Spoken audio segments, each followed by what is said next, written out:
Hello and welcome to the Health Detective Podcast by Functional Diagnostic Nutrition. We bring you interviews from people who have conquered the trickiest of health challenges using the Functional Diagnostic Nutrition philosophy and similar healing modalities. You're going to hear from experts who have been through the ringer with their health issues and yet managed to come out on the other side. You can always visit us at functionaldiagnosticnutrition.com, but for now, here is today's episode. All right, hello, my friends, and welcome back to another episode of the Health Detective Podcast by Functional Diagnostic Nutrition.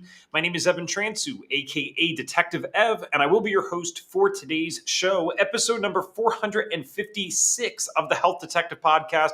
We had a rare day today where we did 2-in-1.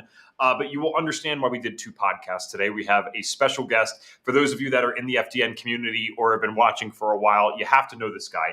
I think he takes the record outside of Dr. Lori Rose for most appearances on the Health Detective Podcast, and he just so happens to be the first guest we ever had out of all 456 episodes. And he's my business partner, so it's pretty cool. We're not pitching our own business today. Don't worry. It's something completely different that we're going to be talking about. So I will read his bio for those of you that do not know him, and then we will kind of get into this today. I do semi-apologize for our folks that are listening to this on audio eventually. We are doing a lab review today. So I know we've done this before with our clinical advisors here at FDN. Actually, Ryan was a clinical advisor for a while here at FDN. So if you want to see the labs that we're sharing, I highly recommend go to the show notes in the audio right now. There's a link for you guys that's going to be there that shows you where you could watch this on YouTube and save it for later. Now, Ryan has a great teaching style, and I'm sure you can still get a lot from this, even if you can't see the test, but it'd be silly to think that you're going to get the most out of this without seeing the test itself. So I highly recommend if you're a normal audio listener, head on YouTube for this one so that you can see what we are looking at here. But we are going to be going over an organic acids test. Ryan has actually multiple, I think. Ryan always has plenty to share. If you guys have questions as we go along, feel free to throw them in. I want to let him be able to do his thing as well. But if you guys do have questions as we go along, you can throw them in earlier today. I know I normally ask us to wait until about the 30-minute mark. I think this is appropriate for this type of podcast when we're doing lab reviews to be able to ask a little bit earlier. And my only other announcement really quick before we get rolling here is HSU on Saturday. If you're like, what's an HSU? That's Health Space Unmasked. And we're doing this with Lori Hammer. We're going to be talking about amino acid therapy and how it can be very beneficial if you're dealing with temporary mental health symptoms or even long-standing mental health symptoms. I won't go into my full spiel about amino acid therapy and how great it is on this particular episode. But basically that whole session on Saturday is completely free. She's going to be doing over an hour presentation on amino acid therapy, and then we'll have about 30 to 45 minutes of Q&A with her. So if you are someone that's struggling with just even excess stress, anxiety, depression, and by Lori's own story, so not my opinion, Lori's own story, eating disorders, yes, you can actually get some relief from those things with amino acid therapy. We'll be talking all about that and how it works on Saturday, October 4th. And we can't wait to see you guys there. That's fdntraining.com/HSU to attend. All right, let's introduce Ryan for those that somehow do not know him. So Ryan Monahan is an FDN, nationally board certified health coach, certified AIP coach, founder of Functional Fast Track, which is one-on-one mentorship to master advanced functional lab testing, and co-founder of the Autoimmune Recovery Lab. He has a passion for uncovering hidden stressors that contribute to thyroid disease. Throughout his journey, Ryan spent over 10 frustrating years visiting more than 40 health professionals to find answers to his chronic health complaints until being diagnosed with Hashimoto's in 2012. Since then, his mission has been to change the dialogue about chronic disease toward a holistic, functional approach while helping others restore their health to normal function. Typically, his clients are people who have struggled with finding relief from their autoimmune symptoms. Oftentimes, they feel they've tried everything and that traditional medicine hasn't served them. In his experience, there is a better way, and I'm sure if you are an FDN trainee or graduate, you also agree that there's a better way. So, Ryan, welcome back for the millionth time to the Health Detective Podcast, my friend. Thank you for the amazing introduction. Super glad to be here. I'm excited to be going over these OAT tests today. Yeah, so am I. And I'm thinking, have we actually ever done a live lab review yet? Have we somehow never done that together on a podcast, or have we? I think maybe a few years back we had reviewed a thyroid panel, we hadn't actually shared it on the screen though. I think we just talked about the markers and what they mean. Okay. but I don't think we actually did like a live case review. So this will be a bit different. Yeah, you are so right about that. Is totally coming to my mind now that you said it. And this is why I partnered with Ryan, because he's wicked smart. Like, he's just like, oh, yes, that was the podcast we did back then. So I don't know if you want to preface anything first before we talk about the lab itself. I can share it immediately if you'd like. But do we want to talk about what we'll be actually discussing today? Well, yeah, I'd love to set the stage. So we're going to be talking today about organic acids, which is one of my favorite all-time lab tests that I run on every single client that I work with. So for me, for about at least 5 or 6 years, maybe more, I think I first started running the oat test about 8 years ago, around the time I was struggling with mold-related illness. And that led me to discovering the oat test because, among other things, one thing that test does show us or reveal is insights into fungal overgrowth. And also, beyond that, how that mold or fungal overgrowth might be affecting other areas of function in the body, like mitochondrial function or detoxification. So that's how I kind of came to know the oat, was through my own journey and struggle with mold illness. And since then, excuse me, I've come to find that the oat test for me is very much like a foundational lab in my practice. And there is a learning curve to it, but one that I think is really, really worth it.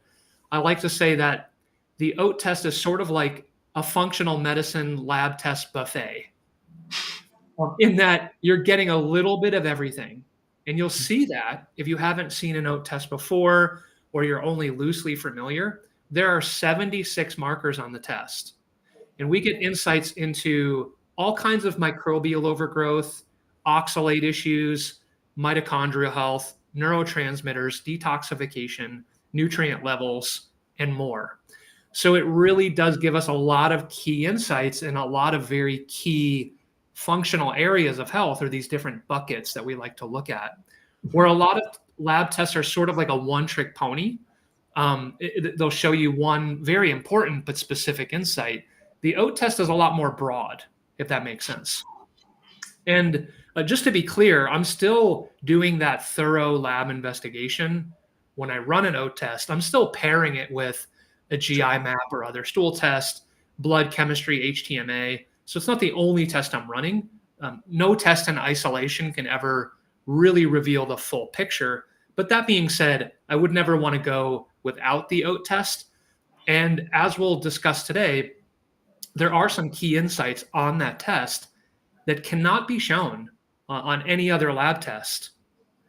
So one reason that I love the oat test and I love to pitch it to other practitioners so much is because before I was running the oat, there were key things that I felt like until I started running it, I was actually missing. Mm-hmm. So one of those things, for example, which I had already mentioned, being mold. The GI map or other stool tests, you do get some insights into certain types of yeast overgrowth, but you're not really getting to see if there's issues with overgrowth of, let's say, aspergillus mold in the body. There are other examples as well where the oat test, let me take a step back for a second and just say, whenever I'm deciding to run a test as a foundational lab in my practice, I'm wanting to make sure that I'm not getting redundant data. In other words, the test that we're running is showing us something unique that the other labs can't show us. And then together they show us a more complete picture.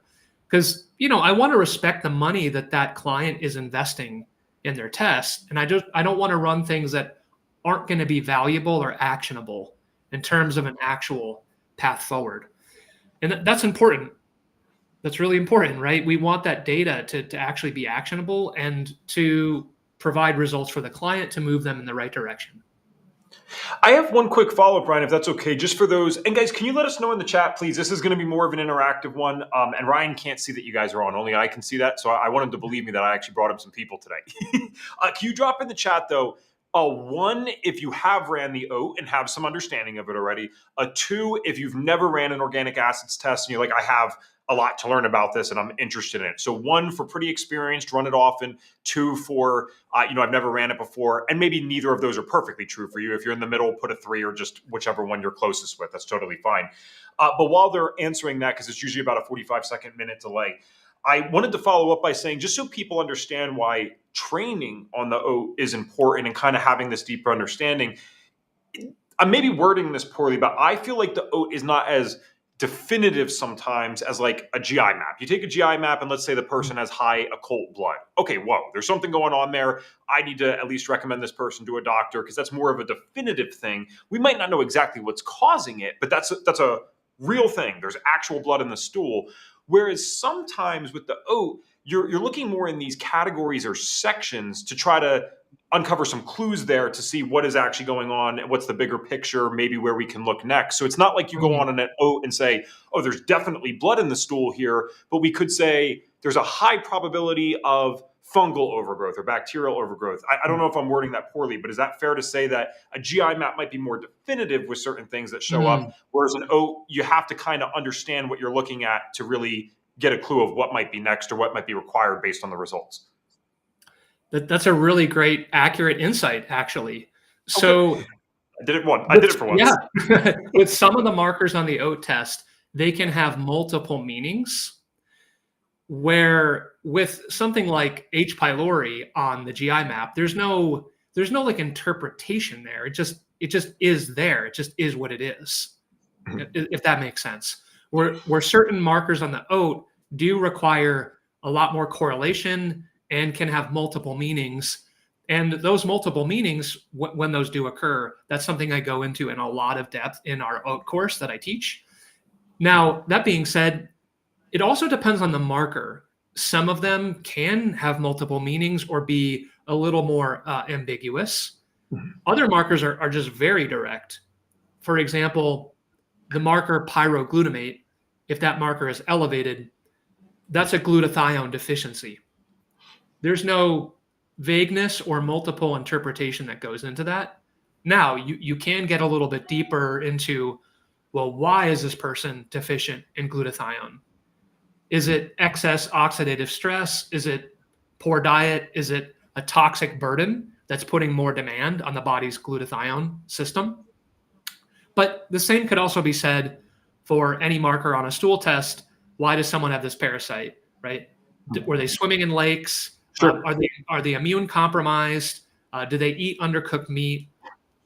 Do they have pets in the home and they let their cats or dogs sleep in their bed? So there can be multiple reasons for understanding why that's happening. So in short, ultimately, it does depend on the marker you're looking at. Some have multiple meanings, others not so much. They're more direct. Gotcha. Okay. So we're going to go to the chat real quick, and then we're about to share the lab test results. I just want to see what we're working with. It seems like a good mix. We got Russ with 2. And, oh, by the way, Russ, I can't wait for you to meet Ryan. So Russ is going to be at Hicks soon. And listen, ladies, I love you guys. You know Detective Ev loves you. But it's always nice to meet other dudes that do FDN as well. So I'm looking forward for Ryan and Russ to get to meet at Hicks. We got a 2 there. Carl with a 1. Tracy 2. Summer 1. Elisa 2. Carl's ran it twice, actually. Kedzie said, I've run one on me, but never ran a one for a client, I guess. Okay. All right, awesome. So we have a good mix today. Oh, and Rebecca said, I have several oat tests run on me, and I'm totally fascinated by them. Awesome. Well, let's get you guys what you came here for then. So am I cool to share that first screen that you had up as I see? Yeah, let's do it. I'm excited to dive in. It's going to be very practical today. All right. I want to make sure that these guys have the best view possible. I am honestly thinking that I'm here with you. Like, I can still talk even. I think removing my head, though, might be best for this one, if that's okay. So I'm going to leave it. Sure. Okay. I'm actually going to come back with you. Sorry, guys. We troubleshoot live on the podcast. I think this is going to be the best one so that our heads don't actually block any of the markers. If you guys need us to zoom in on anything, let us know. And Paula said 1, by the way. So we're going to go over this, and let's get started, my friend. Thanks. It looks really clear to me, so I think you did a good job. So, all right, let's make sure when I scroll, is that working on your end? Yes, it is. Okay, great.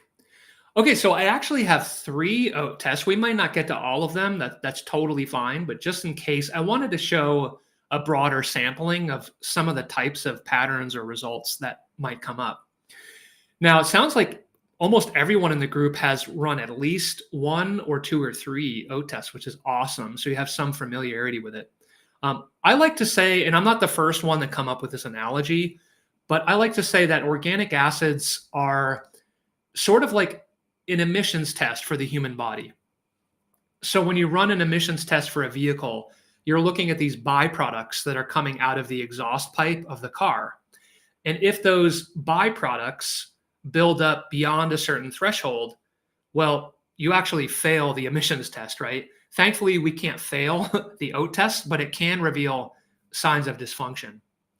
So our body, just to be clear here, it produces all of these organic acids naturally to some degree, but it's when they build up beyond a sort of reasonable threshold. And the way we could see that are with both the red letter H and then these red diamonds here. That shows us when there's an elevation. So that means that metabolite is building up beyond sort of a reasonable threshold, and that's a sign of deeper dysfunction in the body. So there's so much to learn for those that are brand new to the OAT test. There are 76 markers on the test. Unfortunately, I can't teach everything about the test today, but I do want to give you sort of a sampling of it. Now, at the top here, I just wrote some quick notes. By the way, these notes here are not included in the OAT test. I have written these in as sort of like a cheat sheet way to comprehend what we're looking at.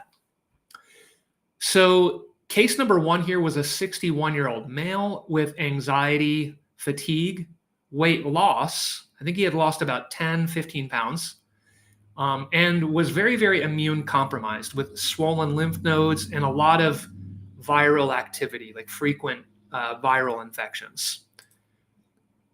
Now, again, ideally, I would run this also alongside a GI map. The reason that would be useful is to look at the immune markers like secretory IgA, see how strong or weak their immune system is. Also, if they're really deficient in keystone commensal bacteria, well, those keystone bacteria are really integral to the resilience of the microbiome and its ability to resist pathogens. So that's really important too, just kind of understanding the whole landscape and terrain in context. All right, that being said, getting right into it, page number 1 of the OAT, we're exclusively dealing with intestinal microbial overgrowth. So this gentleman here, you can see marker number 3, it was not a true elevation, but we do see that diamond kind of nudging over to the right, almost on the very edge of the reference range. That marker can be a sign of candida overgrowth, possibly even black mold like Stachybotrys or Aspergillus niger are a couple of common types of black mold exposure. When I first ran my very first OAT test, and I think it was around 2017 or 18, I had 3 out of these 4 Aspergillus mold markers elevated. So talk about mold exposure, right? And long story short, I was living in a very moldy home. I do believe, in hindsight, it pushed me over the edge in terms of my development of Hashimoto's and autoimmunity. Thankfully, I'm doing a lot better now, and my antibodies are well into remission range. So also arabinose, a classic marker for candida. I wrote gliotoxin here just because candida can produce a mycotoxin, a chemical toxin known as gliotoxin. So whenever there's mold or fungal overgrowth, alongside that, there will also need to be some work with supporting detoxification, detox pathways, and binding up to these mold toxins. And that's sort of just implied, even though the mycotoxins aren't run on this test, where there's fungal overgrowth, there will, I promise you, there will be mycotoxins. And that's something you would see if you were to run a mycotox panel or like a total tox from Vibrant Wellness. This gentleman was also dealing with dysbiosis, hippuric acid elevation under the bacterial markers section, typically a sign of bacterial overgrowth or what we call dysbiosis. I love that word literally means an imbalance of life. That's what dysbiosis means.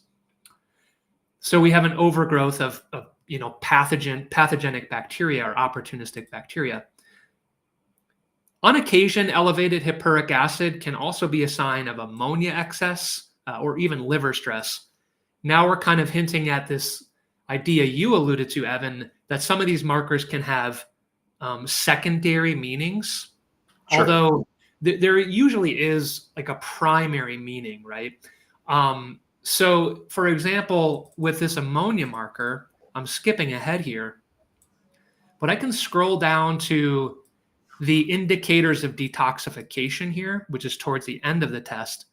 And marker number 60, orotic acid, is not elevated, not even slightly. And that would be a sign of ammonia excess if it were to be elevated. So there's sort of a game sometimes with some of these markers of process of elimination where you say, okay, well then the ammonia marker is not high, then ammonia is not the issue here. And ammonia can build up when there's a lot of bacterial overgrowth, especially Clostridia bacteria.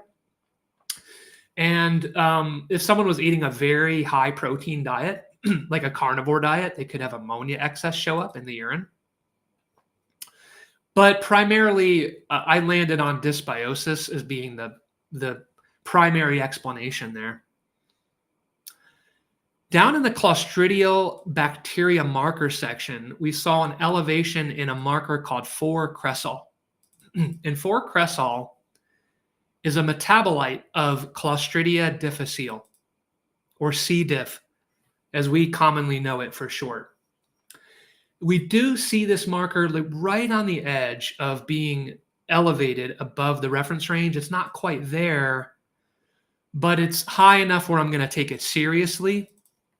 There is also a belief in the oat community that 4-cresol is more sensitive than a lot of other markers on the test, meaning that even slight elevations in 4-cresol above that kind of gold bar there, we call it the first standard deviation, even slight elevations should be taken seriously as a likely issue with C. diff overgrowth.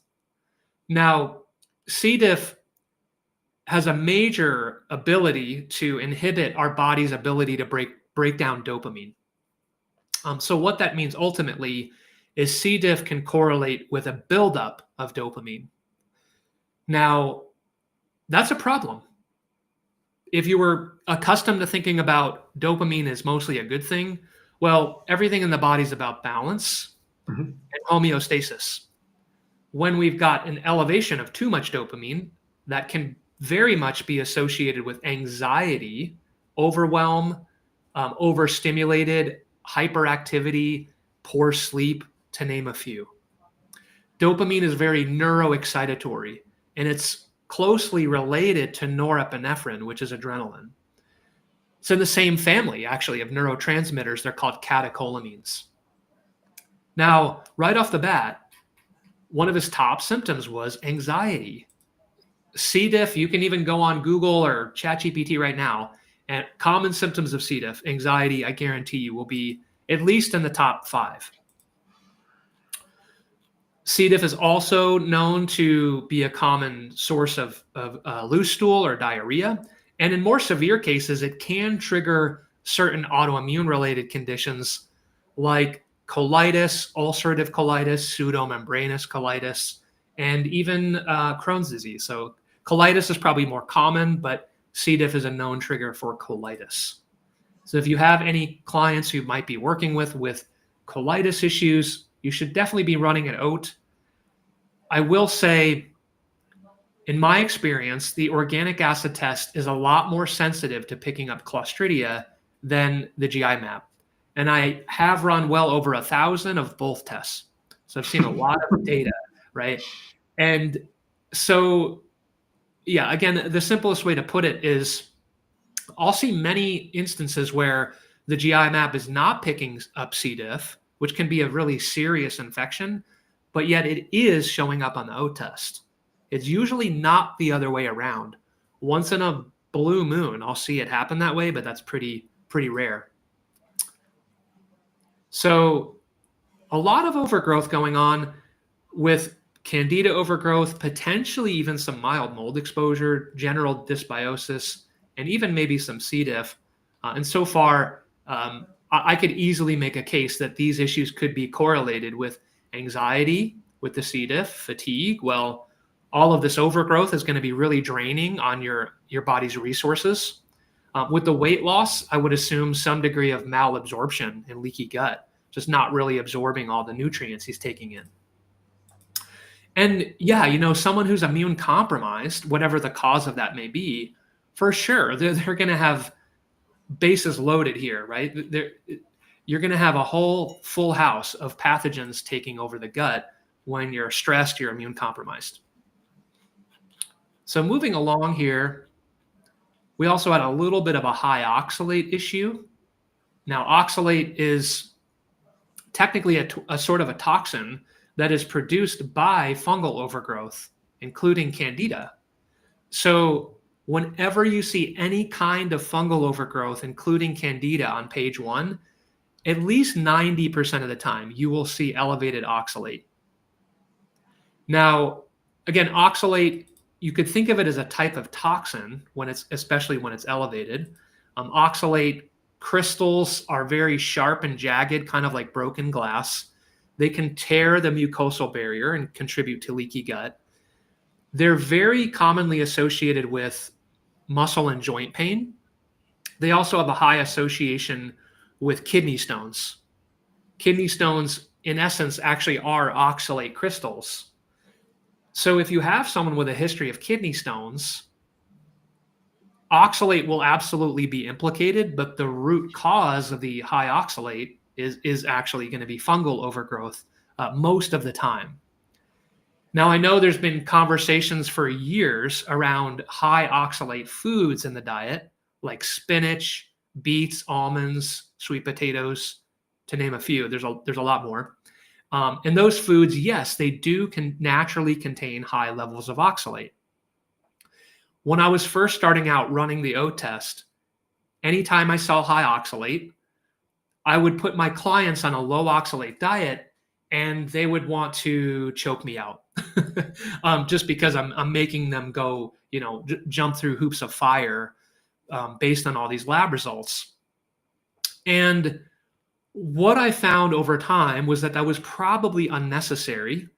And I've really, really changed my views more and more on oxalate over the years through clinical experience. Here's what I mean by that. 90% of the time or more, when you address the fungal overgrowth and or the candida, and then you retest, the oxalate won't be an issue anymore. It's going to go back into normal range. And that's a huge clinical pearl. What does that tell me from years of experience seeing that? It tells me that I'm going to go out on a limb here and say something bold, which I think the issue with high oxalate foods in the diet is vastly overblown, like way, way overblown. And I think it causes unnecessary fear around eating vegetables and foods that are otherwise high in beneficial nutrients and minerals and prebiotics and polyphenols. And I call this throwing the baby out with the bathwater. There's this one supposedly bad component of high oxalate in these foods, but you're ignoring all the benefits of those foods. Then you get someone on an ultra restrictive diet.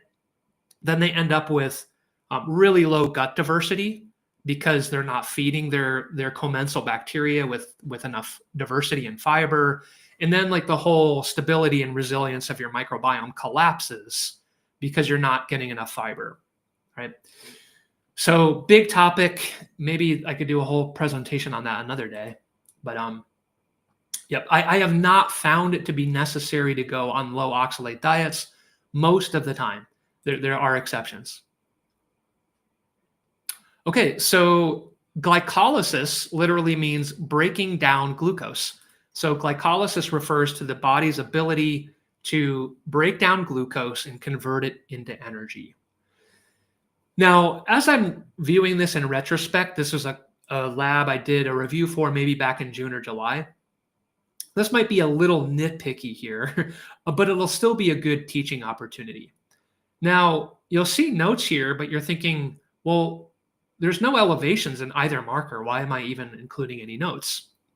Well, with certain pairs of markers, there's maybe 3 or 4 pairings of markers on the test where you're not necessarily looking for an elevation, but a high ratio of one marker versus the other. And this is where training for organic acids can be really helpful to help you identify these patterns because these patterns can be really powerful in terms of what they can reveal. So what I'm seeing here is a more than slightly high ratio of lactic acid to pyruvic acid. In the OAT course, the Organic Acid Testing Simplified course that I partnered with Nicole Ritter to create, I go very into depth into the biochemistry here. We're not going to do that today, but if you can take my word for it, that ratio being high, it can be a sign of B1 deficiency, possibly insulin resistance. There are even some other interpretations as well. But where I think B1 makes the most sense here for this gentleman is that B1, it plays a huge, massive role in supporting glycolysis, your body's ability to break down glucose. And so if you're lacking B1, glycolysis starts to kind of fail, and then you're not using glucose for energy very well. In other words, vitamin B1 deficiency highly correlated with fatigue. And again, that was one of his top 5 complaints or health challenges. All right. So I'm kind of moving along quickly here. Succinic acid may be one of the most useful markers on the entire OAT test. And when that marker is elevated, it will almost always indicate a toxin exposure. And when it's elevated, it's usually a really significant toxin exposure. So in some cases, it can also be indicative of a riboflavin or a vitamin B2 deficiency. Now, you'll see here that succinic acid is part of the Krebs cycle metabolites. So, we're kind of going back to high school biology anatomy class here with Krebs cycle. But the Krebs cycle, it occurs within the mitochondria, and it plays a huge role in energy production. It's part of that cellular machinery or engine driving, ultimately leading to the production of ATP. So what's the relationship here? What does an elevation in one of these mitochondrial markers have to do with toxin exposure? Well, these toxins, whether it's heavy metals or mycotoxins from mold or environmental toxins like pesticides, I think all of us know intuitively that toxins are bad and they make us feel crappy. I hesitated there for a second, but I'm just going to throw it out there, right? They make us feel really bad, and they can drive a lot of chronic symptomology. But this gets a little bit deeper into the mechanism, because what these toxins are doing is they're getting into our cells and they're targeting the mitochondria. That's actually the primary reasons why toxins are so adversely affecting function in our body. And you don't get any more root cause. I want to be really clear about this. You don't get any more root cause than mitochondrial damage or mitochondrial dysfunction. And the reason I say that is because you're getting down to the most basic unit of life, which is the cell. And even more granular than that, the mitochondria are what's driving all of our ATP production, all of our energy production. And everything our body does, from immune balance to hormone production to detoxification, digestion, you name it, everything is downstream from energy. Everything your body does requires this energy currency. So another reason I love this test so much, you can see I'm getting kind of passionate about this, is that there's really no other test that I'm aware of that actually allows you to see what the mitochondria are doing and assessing the function of your mitochondria. And I also highly recommend for everyone here, if you haven't taken Dr. Lori Rose's mitochondrial course, it's one of my favorite FDN advanced courses. I highly recommend it. Really, really valuable. And she does a good job of explaining how mitochondria should be the first thing that you're looking at or considering for every single one of your clients, again, because everything is downstream from your mitochondrial function. All right, that's my short lecture on toxins and how they affect mitochondria. For this gentleman, it's likely we've got more signs of B2 deficiency, possibly even carnitine deficiency. The neurotransmitters. All right, talk about anxiety as his number one challenge. Well, here we go.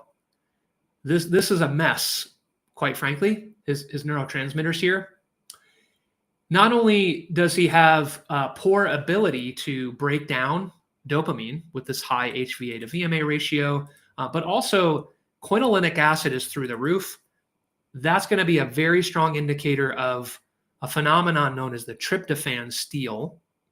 And what that means in terms of how that translates to how someone would feel is inflammation, but specifically not just any inflammation, neuroinflammation. So when quinolinic acid is high, you might think of that marker as the brain on fire marker, right? And so once again, quinolinic acid being high, strong indicator of inflammation, specifically neuroinflammation. And it's often the root cause of that neuroinflammation is toxin driven. We already saw there were signs of toxin exposure. So once that toxic burden is accumulating in the body, many of those toxins are small enough, for example, heavy metals and mycotoxins from mold, to cross the blood-brain barrier and drive a lot of that neuroinflammation in the brain. That's where you tend to see a lot of issues with mood dysregulation, like anxiety, like he has. You might also see brain fog, fatigue, poor word recall or memory issues. You might see even ADHD or OCD tendencies, or even autism. When I look at OAT tests for autistic children, quite often I'll see elevated quinolinic acid. There's a lot of brain inflammation going on. So on a side note, this test is extremely useful and valuable for children on the autism spectrum, no doubt about it. By the way, probably at least 1/3 to a half of autistic children will be high to even extremely high in oxalate, much higher than neurotypical people. I've seen the highest I've ever seen oxalate in an autistic child, believe it or not, was at 1,000. This marker was at 1,000. Not saying that's the norm, but I would say on average for autistic children, I might see high oxalate around like 200, 300, 400, pretty common to see it that high. So putting that in perspective, an oxalate level of a 78, it's elevated, but it's not the biggest priority out of other things showing up on this test. I'm more concerned about what's going on in the gut with the candida and also the toxin exposure, which is, it's showing up as mitochondrial dysfunction. It's showing up as neuroinflammation. Okay. Now I wrote here that this marker 35 being elevated is often seen with C. diff. We had seen that with 4-cresol on page 1, that these C. diff infections can inhibit the body's ability to clear dopamine. So I like to think of it like a clogged drain. And if the drain is clogged and dopamine is water, what's going to happen? The sink or the bathtub is going to overflow with water. This is a fairly messy oat. So for reference, guys, I did that on purpose today. They won't always be this messy, but they will occasionally, I guarantee, if you run enough of them. But this one was particularly messy. He was producing a little bit of hydroxybutyrate. For those of you who have ever explored a ketogenic diet, you may be familiar with that because that's the most abundant ketone that your body produces when you're in ketosis. Now, it's actually pretty common to see this marker elevated, probably at least 50% of the time, given that with the OAT test, you're collecting the first morning urine sample. So for that reason, you've been fasting overnight, right? Maybe 8, 10, 12, 14 hours. You've been fasting. So believe it or not, most of us are actually slightly in a slight state of ketosis when we wake up before we've eaten breakfast. So that's not necessarily a problem at all to be a little bit slightly ketogenic in the morning. We also see a deficiency in a nutrient called carnitine. Carnitine plays a really big role in fatty acid oxidation, meaning our body's ability to burn fat in the mitochondria for fuel, for energy, for ATP. So if you are, the implication is if you're deficient in carnitine, then you're not burning fat for energy very well. So what do you think that might translate to? Hopefully, you're all thinking fatigue. Fatty acids are a major macronutrient alongside protein and carbohydrates. We already saw for this gentleman, he's not using glucose for energy very efficiently. Now we're seeing he's also not burning fat for energy very efficiently either. So no surprise that one of his top symptoms would be fatigue. It's really glaringly obvious. So I would be supplementing with acetyl L-carnitine for that type of issue. Ideally about 1 capsule per meal of acetyl L-carnitine. And that should fix the issue, at least in the short term. As far as the root cause of why that's happening, could be liver issues, could be a sign of a methylation issue. I mention that because carnitine is produced in the liver. So if your liver is struggling because of a toxin exposure, right? We saw lots of signs of toxin exposure that can put enough of a burden on the liver, perhaps, where it might struggle to make carnitine. Now, we can get carnitine in the diet. Think of the word carnitine, carnivore. That's how I would remember that. So we mostly get carnitine from animal protein in the diet. But also, I'll throw one more thing in there. What if there's a malabsorption issue? Think of everything that was going on with his gut. You could be eating enough protein, but maybe you're not assimilating or fully breaking down those nutrients. The nutritional markers section looked pretty good overall. This B5 marker was actually high. The only reason that B5 would be high would be that someone is supplementing with it. So maybe a B complex, maybe an adrenal support or HPA support formula would contain B5. That's not necessarily a problem. It's just indicative of recent supplementation. Now, we can make a strong case here that vitamin B6 was low. Now, vitamin B6 plays a really, really key role in breaking down or metabolizing oxalate. And we saw his oxalate was high. So how many people have an oxalate issue versus it really just being a vitamin B6 deficiency? So in other words, you get someone on a bioavailable form of B6 like P5P, maybe 50 milligrams a day would be kind of a pretty sensible number to land on. And that's also going to help accelerate the body's ability to handle and metabolize and sort of, it's not the right word, but let's just go ahead and say detox oxalate. We need B6 to be able to do that. Okay, this NAC marker, you can see it says 0. If you can take my word for it, again, having run hundreds and hundreds and hundreds of these, that marker will read 0 on almost every oat test. So that's one marker on the oat test I tend to just kind of ignore. Now look at this. I had mentioned with carnitine deficiency, a possibility for a methylation issue. Well, look at this. Hydroxybutyric acid can be associated with methylation issues. Also toxin exposure. So even more confirmation of toxin exposure, which we've also seen is affecting mitochondrial function. So once you're kind of down regulating those mitochondria, you're going to have all kinds of issues, including fatigue.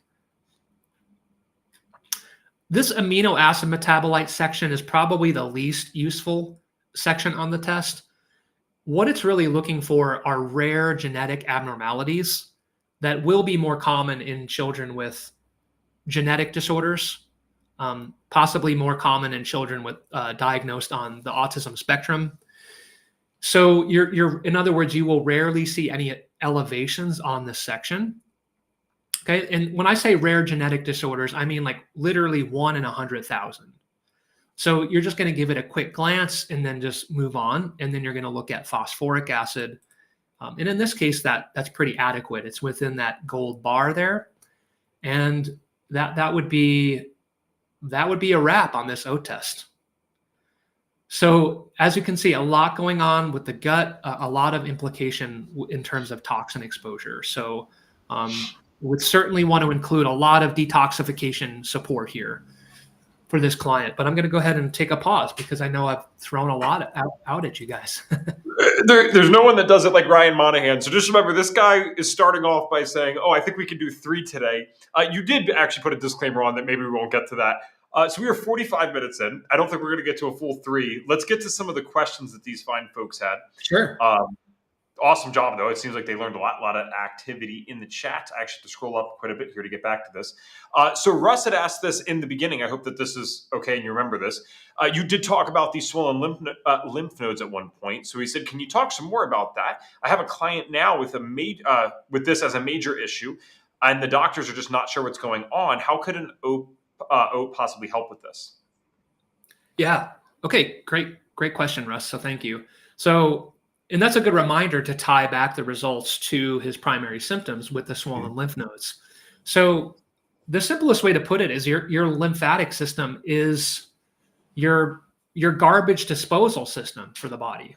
And unlike your circulatory system, it doesn't have a pump, right? Which means in order to get that lymphatic fluid draining and all those toxins draining through the lymphatic system to ultimately leave your body, we have to move our body, right? We have to move our body, and we might also have to move and massage the lymphatic tissue, the lymph nodes. This is where things like dry brushing can really come in handy. Rebounding, like investing in a little mini trampoline and literally jumping on a rebounder, maybe for 5-10 minutes a day, that kind of thing. You're looking at, sauna, infrared sauna as a means of sweating out some of these toxins so we're not putting such a high burden on the lymph nodes. So we saw with this test result a lot of signs of toxin exposure and also how those toxins were affecting mitochondria, neurological function. So I'm not surprised at all that he has swollen lymph nodes. And this guy's got to move his body. He's got to maybe schedule a massage once a week to get that lymphatic fluid draining. Everything I mentioned, dry brushing, rebounding, and then lots of detox support. That might include binders, glutathione, general liver support, something like liver sauce from Quicksilver, for example. Those would be all ways to potentially help someone like this. Awesome. Thanks, sir. All right. Carl had asked for a little clarity from before. Could you just briefly explain, please, the correlation again between the fungal imbalances and the excessive oxalates? Yeah, it's actually really simple. So in nature, even outside of the body, fungi, let's kind of take a step back for just a quick second. Because sometimes I think there's a confusion between the word fungi and mold and yeast, but it's actually pretty simple. When we talk about fungi, we are referring to the fungal kingdom. It's the same thing as saying the plant kingdom or the animal kingdom. So on that order of taxonomy, we're talking very, very broad when we say the word fungi, like very, very broad. There are actually more species of fungi on planet Earth than there are species of plants, which is really mind-blowing. So where are they?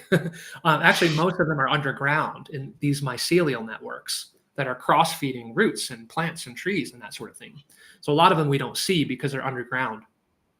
And then mold is a subset of fungi, and just as yeast is a subset of fungi. All right. But that being said, all fungi in nature, whether it's yeast or mold or mycelia, they have the ability to produce oxalate. So mold can produce oxalate through direct and indirect means. So when you have mold colonization in your GI tract, that mold can actually make oxalate. it's making its own oxalate, like an oxalate factory in your gut when you have that overgrowth. So why do they do this? In nature, mold would produce oxalate as a defense chemical to compete with like bacteria, for example, to ensure its own survival. So producing it as like a defense chemical, and it's essentially doing the same thing in your gut when it's competing with other bacteria or other microbes in the gut. Cool. Thank you. All right. This was a great question from Zoe. Can you clarify what the tryptophan steal is, please? You had mentioned that at one point. Are the mycotoxins and metals riding tryptophan into the brain? Yeah. Thanks, Zoe. So I know I kind of brushed by that, just knowing how much there was to cover.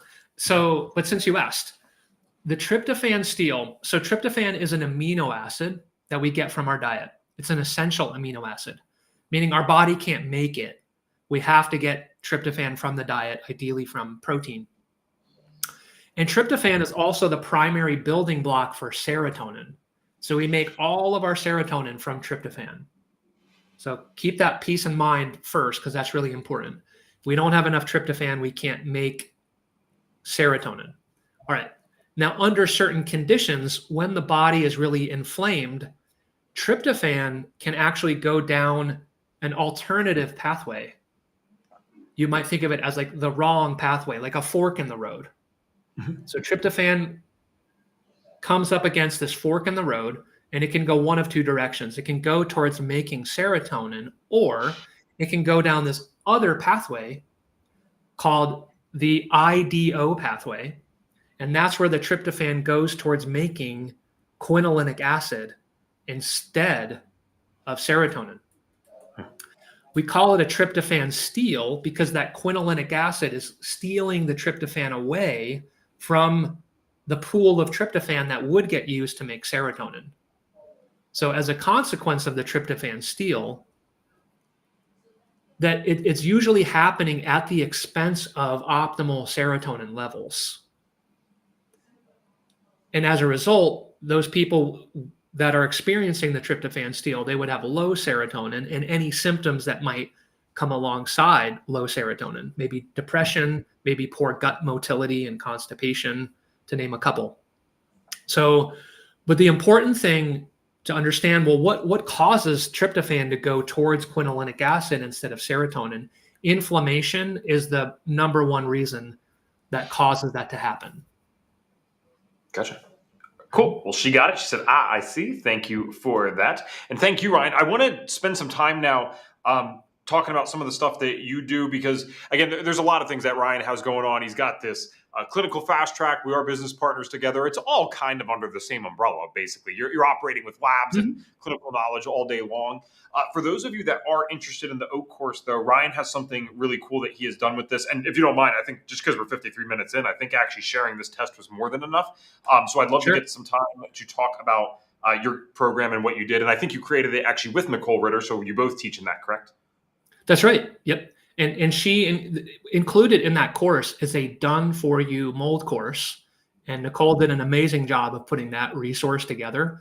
So a done-for-you mold course means that if you're using a practice management system like Practice Better, that there's a done-for-you course with modules that you can share with your clients that might be dealing with mold issues, because it is a big topic. There's a lot to discuss. It's hard to even talk about all the nuances of mold and how it affects your body in just one single consult. So with that done for you mold course, it's just a plug and play. So that's kind of actually a bonus that you get with the organic acid test course. Awesome. Actually, okay, well, I'll still leave this QR code up. And guys, if you want this, I think, so this is FDN20 that gives them 20% off, right? That's right. That would get them 20% off the course. Mm-hmm. Nice. Awesome. Thank you. I hate to go back here, but I want to make sure we get to Paula's question as well.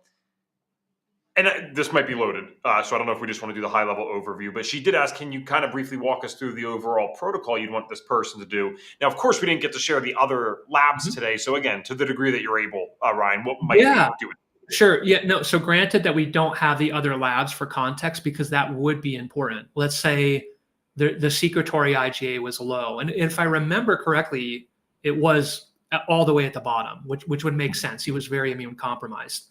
So rather than just solely focusing on, killing all the bad bugs, and we might need to do some of that, but we also need to think about the entire terrain. So oftentimes what I'll do for someone who's very immune suppressed with very low secretory IgA is I might spend a whole entire month just focusing on rebuilding resilience in the gut, including things that might support gut immunity, like Saccharomyces boulardii, beta-glucans, immune globulins. Those would be a few. Maybe medicinal mushrooms like reishi, which are also rich in beta-glucans, can help support gut immunity. So there's going to be that piece of it. There was a lot of components going on for this gentleman, as you can see, as you saw with the test results. But there would be some antifungal support there for him for sure. I'm just speaking more in broad thematic terms. Antifungal support, a lot of detox support. There were a number of clues for B vitamin deficiency. So something like a B complex would be helpful for him. I had mentioned some of the supplements as we went through. The acetyl L-carnitine, really helpful for the body's ability to metabolize and burn fat, right? And so when I look at I'm not necessarily going marker by marker and like quote unquote treating, and we don't diagnose or treat, but I'm not giving a supplement for each marker that's high. That's not how you look at the O. You're looking at themes. And for me, the three big themes for this gentleman were toxin exposure, overgrowth of pathogenic microbes, including candida, bacteria, and C. diff, and some nutrient deficiencies like B vitamins and carnitine. So those were the three themes that I would be working on. Cool. Thank you. All right. We'll talk more about the course in a second, but this is a relevant question. And I think we had spoke about this off air. So if I'm not mistaken, you're actually pretty fair with this. Because Zoe had asked, does this discount expire at a certain time? She's currently finishing her practical, so good job. So she's not sure she's ready, but it's been on her radar for a while. So will this code expire? I believe Evan and we had talked about that code lasting for a week from the time that this recording is released. And also as a bonus for you guys too, if you sign up for the course using this code, and once you get through the course, that will also include a complimentary 30-minute oat review. And in order to redeem that, just send me an email. I'm happy to drop that here in the chat box, or Evan can for us. You can email me or even DM me on Instagram. If you buy the course and you finish it, I'll give you a complimentary 30-minute oat review. So what are the odds, and I don't want to put you on the spot live, but what are the odds I can convince you for a middle ground here? Because I'm thinking this is going to be released on audio, and then that's going to be a different week, right? Since they do it, so we'd have to leave the code up. So what if you gave us the code, but that free complimentary call, that's limited to the time of the release? So if you're listening to this on audio, you have a week after that from the day it was released. If you're listening to this on the video right now, you have a week after this. Could we meet you there by any chance? Oh, I think that's totally fair. And I appreciate that reminder of just the timeline of the video and it being, evergreen and all. So yeah, I think that's so we got you, Zoe. Awesome. Cool.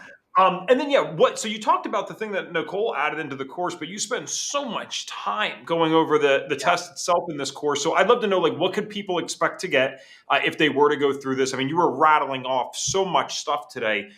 It's kind of amazing, right? But then also from the audience perspective, I think they always want to know, is that what I'm going to get, or am I going to get some of that? So what can they expect in the course? Are they ready to run this afterwards and use it on clients, or would they still need additional help afterwards?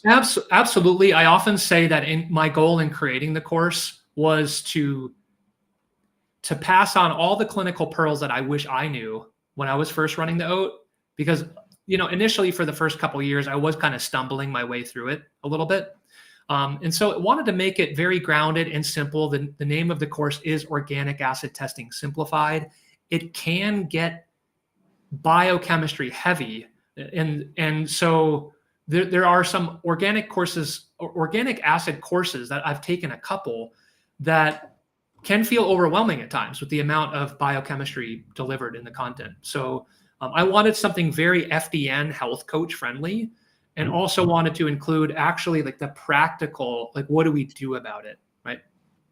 Not just, well, this is what that marker means when it's high, and then just kind of leaving you without an action plan.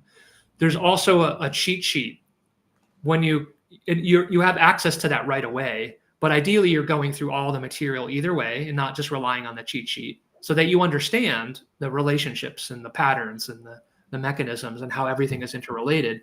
But that cheat sheet there will be there for you, marker by marker, to tell you what it means when it's elevated, why it might happen, what to do next clinically, and even diet and lifestyle recommendations.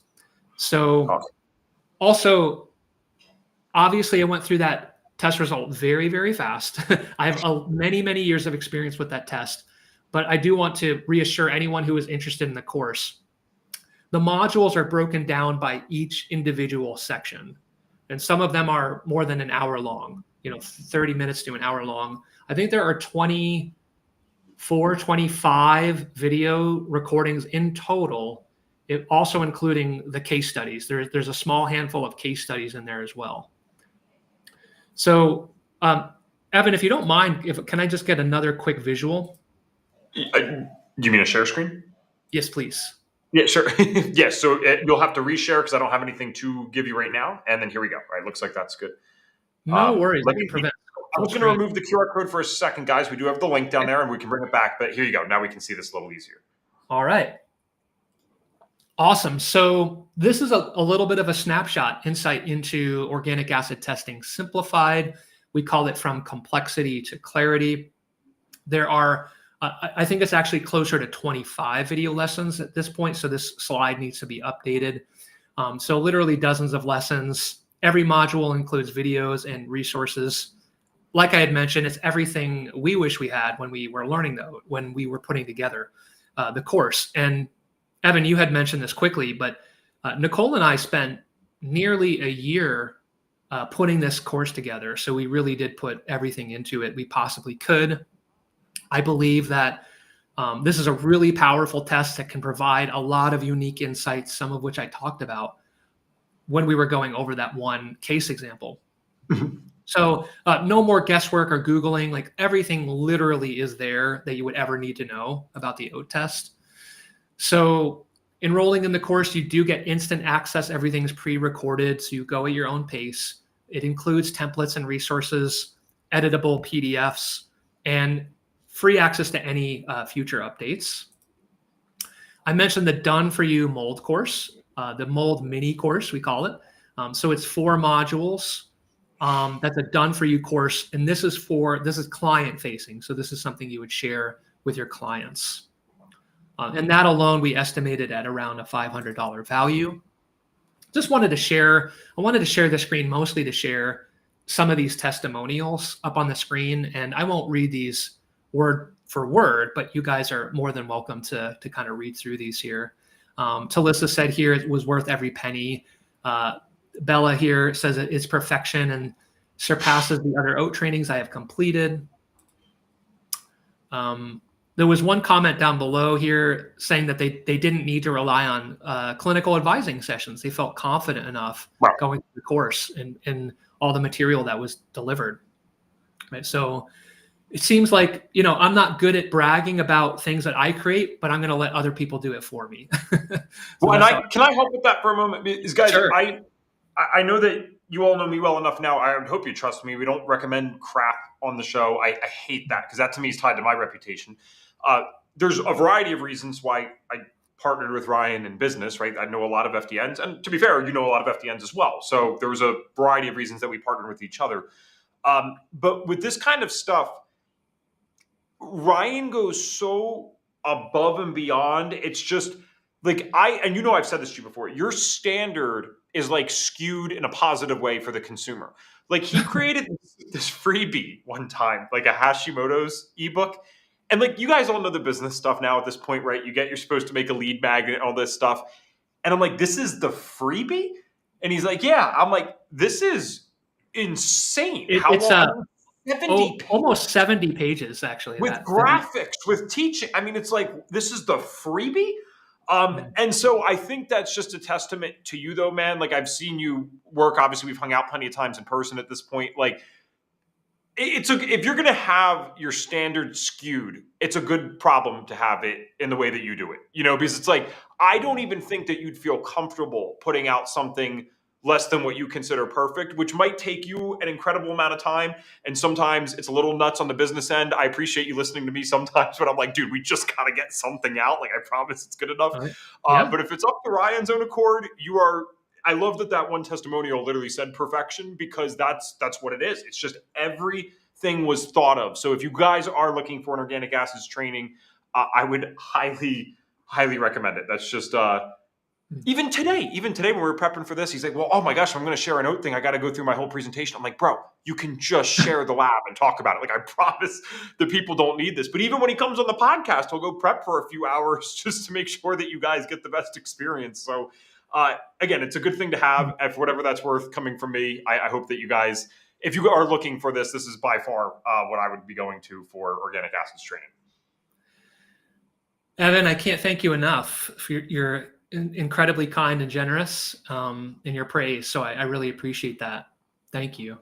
Yeah, Zoe even, sorry. So I'll stop here. But Zoe even said, I have that Hashimoto's ebook. It's incredible. So much. Like, you believe that that's like a freebie, Zoe? It's literally insane. So sorry, I'll let you finish. But I had to throw that in. With that Hashimoto's ebook, my goal was to literally provide something where, let's suppose someone was kind of a self-starter and self-sufficient, or maybe they didn't have the budget to engage in a high ticket coaching package, that they could follow those steps and get really, really far, right? They wouldn't have the benefit of lab testing, but I genuinely wanted to create something where someone could read that, follow it step by step, and maybe get a third of the way there, maybe in best case scenario, more than that, 50%, 70%, 80%.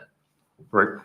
So, yeah, I'm at the point where I don't feel like all that, some of this information should be, be gate kept. Was that the word? The gatekeeping. Yeah. And it's, I'm just wanting to, educate and provide value. With the oat course, there's so much. I can't possibly teach it in just an hour or even 2 or even 3. So the best format to truly absorb it and learn it is in a course format. Yes. Yeah. Do you need to share anything else, or am I good to remove this? Yeah. So just really quickly, would love for you guys to join the oat community with us and take advantage of this offer today. The normal price is $11.97, and with the code OAT FDN20, that would get you 20% off. There is an option to pay in full, but there is also an option to break that up in 2 installments, by the way. So just throwing that out there, OAT FDN20. You guys have the QR code from Evan, and Evan, I'm good on the screen sharing, so we can go back. Awesome. I will get that back up. We did have some other questions come in. I also have a direct link for you guys. I want to read this out loud one time. It's always in the show notes on audio, guys, but I wanted to say this out loud. I'm just going to kind of spell it out for you guys, because, of course, if you're on the phone, you can't do the QR code right now. So it's the Mindful Nutrivore, the mind. You should be able to get all that. FULNUTRIVORE. You got to work with the business stuff, right? MyFlowDesk, so MYFLO desk.com. And then that's /OAT FDN podcast, and you can use the code there. And just so you guys are clear what Ryan had said today, so 7 days after this comes out, forever, we're going to do the code. The code's going to be good. So huge thanks to Ryan and Nicole for that. But if you want that complimentary 30-minute call when you're done the course to help you review some of your lab, or just tie any knots that you might need tied for you, that will be 7 days after it's released. So we're going to just go off the honor system that if you're on the audio, you were doing it 7 days after release in here. But we're going to, Tracy, what we can do is we'll actually prioritize this release, if that's okay, just so this is released soon. And then it will make a little bit more sense. Let's get to some questions here that we still have coming in. Ryan, are you still good for a few minutes? I would love to. I'm happy to, yeah. Sweet. Okay. Zoe, again, I know a lot of your work is thyroid, mold, etc. What are some other lesser known conditions that are illuminated by running this lab specifically? Literally everything. And I'm not just saying that because I'm proud of this oat course that I created. But remember what I had said, my comment about mitochondria being the ultimate root cause of mitochondrial dysfunction, that is. In Dr. Lori Rose's course on mitochondrial function, she has this great diagram of a tree. And with all the limbs of the tree, you can see all the kind of typical things that we would assess as a practitioner, from the adrenals, liver, gut function, hormones, detoxification, immune system, etc., right? And then in the diagram, the trunk of the tree is the mitochondria, right? Like all roads lead back to mitochondrial function or the lack of function, dysfunction. And then in that analogy, what's the root system? Well, the root system is essentially dress. It's diet, lifestyle, community, connection, sunlight, clean water, all the things that we know and love as FDNs. So I know that sounds fantastical or kind of too good to be true, but there's really no condition where I wouldn't consider running an OAT test. We know that all health and disease begins in the gut. We have that whole first page dealing with fungi, bacteria, and Clostridia, bacterial overgrowth. We have all those insights into glycolysis and mitochondrial function. And if that's not working, again, I'm sort of borrowing this from Dr. Lori Rose. If your mitochondria aren't working, you're kind of looking at things backwards. You're sort of ending up addressing the symptoms and not going far enough upstream. And in my opinion, you cannot get any further upstream than mitochondrial dysfunction. So when we're thinking as practitioners, we're trying to be efficient, right? You work with a practitioner without a lot of experience. And I've heard this analogy before. It's like an inexperienced carpenter working with a hammer, and it takes them like 10 times to knock in a nail into a 2x4, where someone who's got like 10, 20 years under their belt, they're just like, right? Just like one stroke of the hammer, and the nail goes in. I've seen people do that. It's actually impressive. And so I'm always thinking about how I can do that from a practitioner perspective. Like, all right, with this 20 supplements this person is on, how much of these are just kind of papering over the symptoms in reality and not actually addressing the root cause? And I will sometimes, with my own protocols, come in with the chopping block and say, you know what, if I had to play a hypothetical game where I had no choice but to eliminate 3 things off this list, I had to. And it forces my brain to work a little bit harder and say, well, actually, this might be helpful, but it's not really getting to the heart of the matter, the crux of the issue. So it's a good exercise to go through when you're creating a protocol. It's like, am I really addressing the issues that are far upstream? And am I assessing mitochondria? Because I think that's an overlooked issue. And fascinating fact, by the way, about 10 to 15% of our entire body weight is mitochondria. And in one single cell, when you see a diagram of a cell, you usually see the one picture of the mitochondria, right? Or in reality, on average, we have about 10,000 mitochondria in a single cell. You can't fit that in a diagram. That's why they just show the one little organelle, right? So, and not only that, but this is from this book right here. It just happens to be on my desk. This Cure Your Fatigue. He's laughing. Cure Your Fatigue from It's like the most Ryan thing ever. Right. I got a also Nutrivore here from Dr. Sarah Ballantyne. Nice. Okay, so he says in this book that we produce our entire body weight in ATP every single day.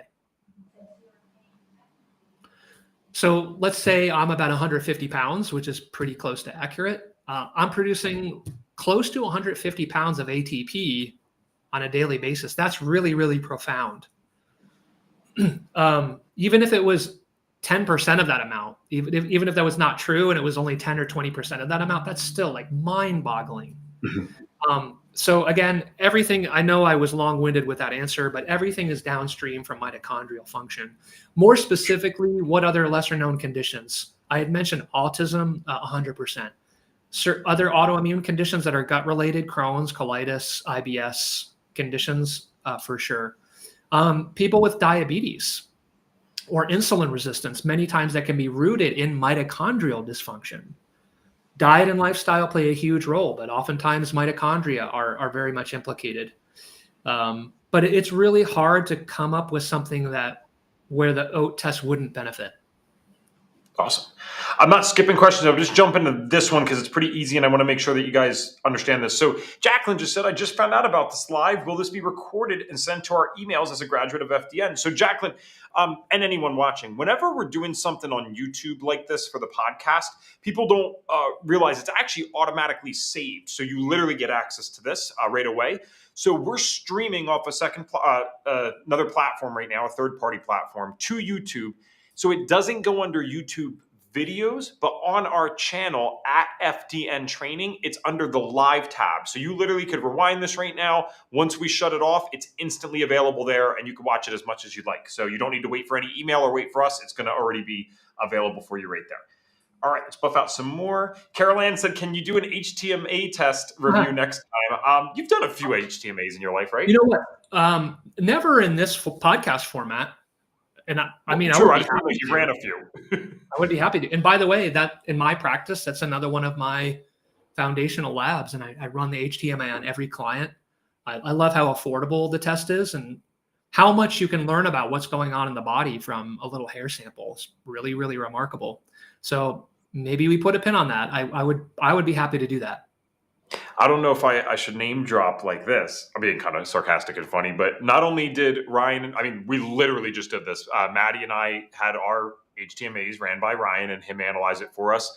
I hope he doesn't get mad for saying this and picking favorites, but I will say it for you. So the great Reed Davis also has had Ryan analyze his HTMA. So a lot of practitioners that Reed can choose from. True. It is true.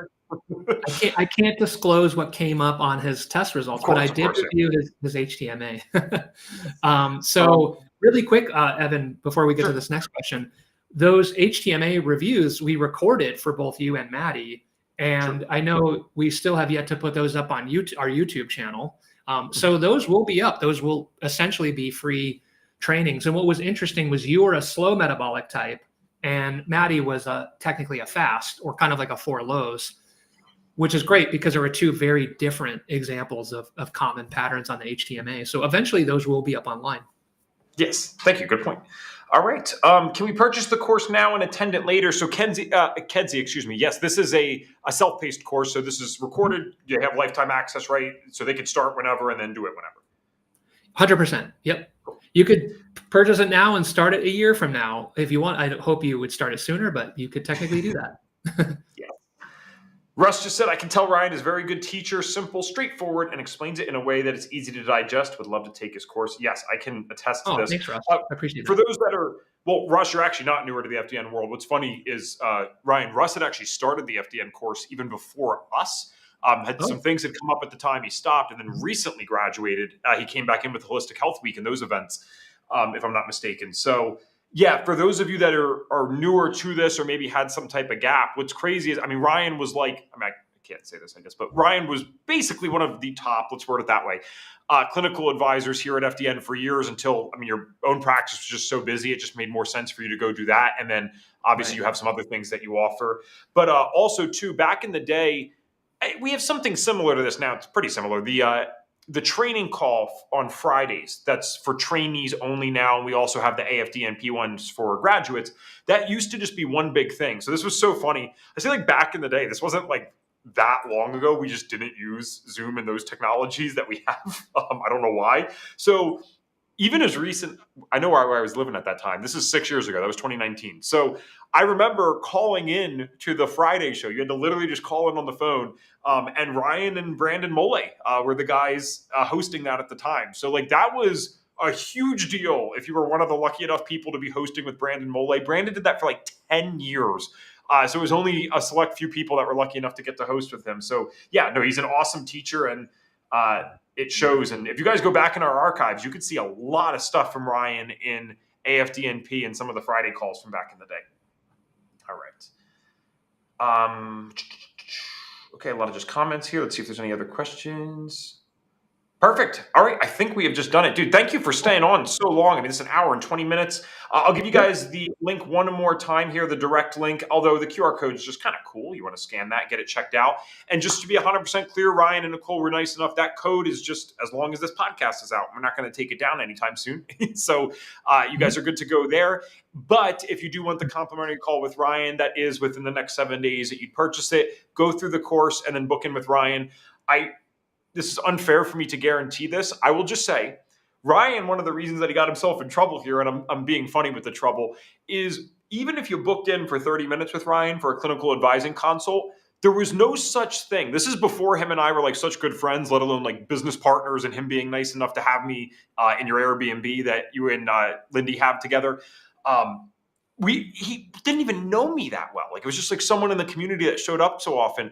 And imagine you're on a clinical advising session and Ryan, so he's the one getting paid, but he would stop me and say, "Hey, do you have extra time?" And I'm like, "Yeah, sure. Like, I'll go as long as you want." And he just kept talking about stuff and showing me more for the client. I remember the one dude, you must have stayed on with me for 55 minutes for a 30-minute consult. And you're asking me if I can stay. I'm like, "I'll stay as long as you keep talking. This is great." So that's just the type of guy he is. So I promise you guys that 30-minute call.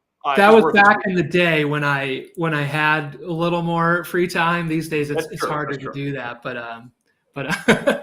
no, I do. I'm not necessarily one to, strictly watch the clock. If I have the time, because I just like helping people. Yes, your results may vary. I'm just throwing it out there. So if you guys like this today, please drop a huge thank you for Ryan. I hope that you guys learned a lot too, even if the course isn't for you right now. It's totally fine. We always want to make sure that you guys are learning a ton.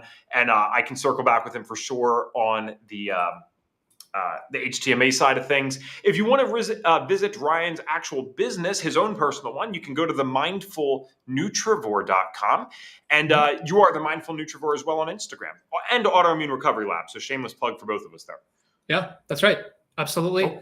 Yep, themindfulnutrivore.com and on Instagram by the same name. And also, for anyone interested, also I do offer private one-on-one mentorship. It's much more of a deep dive, looking at some of these more advanced labs and how they all fit together, the OAT, HTMA, blood chemistry, et cetera. Even looking at entire cases and how everything fits together. That is very much on a limited basis as I have availability, because it's not pre-recorded. This is actually a one-on-one thing where I'm meeting with these mentees. So I can only take on, maybe a half a dozen or so every 6 months or so. It's very, very limited availability. But if anyone was interested in exploring something like that, you're welcome to reach out and email me or send me a message on my website or Instagram.